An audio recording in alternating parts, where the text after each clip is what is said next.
Year 5 and 6, Miss Stewart here. Today we're going to read the story The Juniper Tree by the Brothers Grimm. I'm going to read you the first 3 pages, and there's a copy of the text on the website as well, so you can read it yourselves if you prefer. So, The Juniper Tree by the Brothers Grimm. Long ago, at least 2,000 years, there was a rich man who had a beautiful and pious wife, and they loved each other dearly. However, they had no children, though they wished very much to have some, and the woman prayed for them day and night, but they didn't get any. And they didn't get any. In front of their house there was a courtyard where there stood a juniper tree. One day in the winter the woman was standing beneath it, peeling herself an apple with a knife, and while she was thus peeling the apple, she cut her finger, and the blood fell into the snow. "Oh," said the woman. She sighed heavily, looked at the blood before her, and was most unhappy.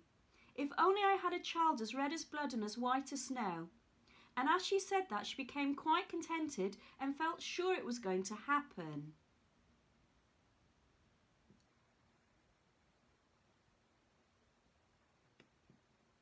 Then she went into the house, and a month went by and the snow was gone, and 2 months and everything was green, and 3 months and all the flowers came out of the earth, and 4 months and all the trees in the wood grew thick, and the green branches were all entwined in one another, and the birds sang until the woods resounded, and the blossoms fell from the tree.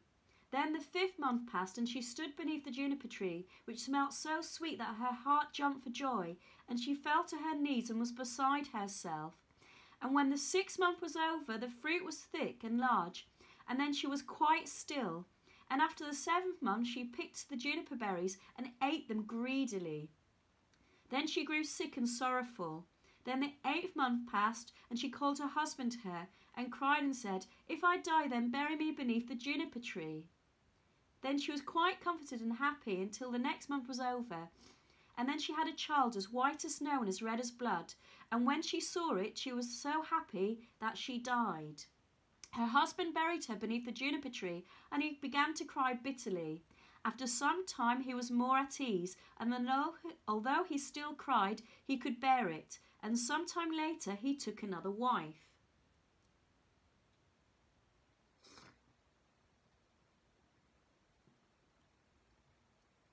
He had a daughter by the second wife, but the first wife's child was a little son, and he was as red as blood and as white as snow. When the woman looked at the daughter, she loved her very much, but then she looked at the little boy, and it pierced her heart, for she thought that he would always stand in her way, and she was always thinking how she could get the entire inheritance for her daughter.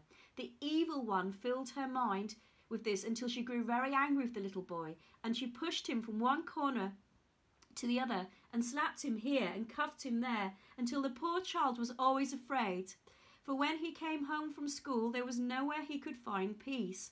One day the woman had gone upstairs when her little daughter came up too, and said, "Mother, give me an apple." "Yes, my child," said the woman, and gave her a beautiful apple out of the chest.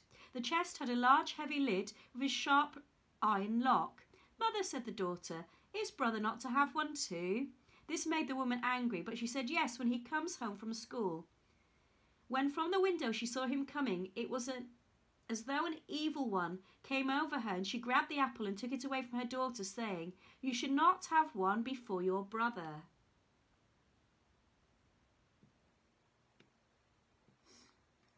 She threw the apple into the chest and shut it. Then the little boy came in the door, and the evil one made her say to him kindly, "My son, do you want an apple?" And she looked at him fiercely. "Mother," said the little boy, "how angry you look. Yes, give me an apple." Then it seemed to her as if she had persuaded him. "Come with me," she said, opening the lid of the chest. "Take out an apple for yourself." And while the little boy was leaning over, the evil one prompted her, and crash! She slammed down the lid, and his head flew off, falling amongst the red apples. Then fear overcame her, and she said, "Maybe I can get out of this." So she went upstairs to her room with the chest of drawers, and took a white scarf out of the top drawer, and set the head on the neck again, tying the scarf around it so that nothing could be seen. Then she set him on a chair in front of the door and put the apple in his hand. After this, Marlene came into the kitchen with her mother, who was standing by the fire with a pot of hot water before her, which she was stirring around and around. said Marlene. Brother is sitting at the door and he looks totally white and has an apple in his hand. I asked him to give me the apple, but he did not answer me, and I was very frightened. Go back to him, said her mother, and if he will not answer you, then box his ears. So Marlene went back to him and said, Brother, give me the apple. But he was silent, so she gave him one on the ear, and his head fell off. Marlene was terrified and began crying and screaming and ran to her mother and said, Oh, mother, I have knocked my brother's head off. And she cried and could not be comforted. Marlene, said the mother, what have you done? Be quiet and don't let anyone know about it. It can't be helped now. We will cook him in a stew. Then the mother took the little boy and chopped him into pieces, put him in the pot and cooked him into stew. But Marlene stood by, crying, and all the tears fell into the pot, and they did not need any salt. And that is the end of the first part of the Juniper Tree by the Brothers Grimm, Year 5 and 6. Today you're going to write from the stepmother's point of view. Have a look at the tutorial and have a look at the checklist to help you. I'm really looking forward to seeing you writing. Good luck, take care, speak to you soon, bye.